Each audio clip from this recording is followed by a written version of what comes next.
Il est évident que ça se terminera un jour par un gouvernement mondial équilibré, démocratique, qui mettra en place des règles, qui dominera le système financier, ne sera pas dominé par lui. Tout ça aura lieu. Les plus jeunes dans cette salle le verront. Comme il y a une monnaie européenne, il y aura une monnaie mondiale, il y aura un revenu minimal mondial. Tout ça existera.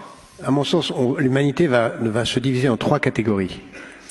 Les nomades de luxe, qui disposeront de tous les outils de la liberté, dont on vient de parler, y compris de la liberté génétique, de devenir un autre.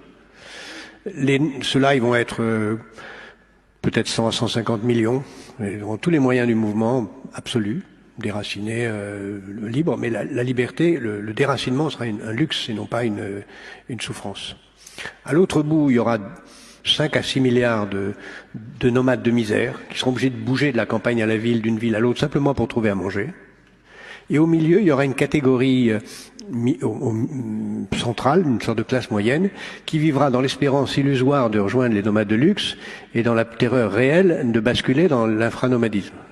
Et qui les regardera les uns à la télé, dans les journaux qui leur montrent la vie des nomades de luxe, et qui, à la télé, se réjouira de voir le spectacle de la misère des autres en se réjouissant de ne pas en être. Ça, c'est les trois catégories qui sont en train d'apparaître.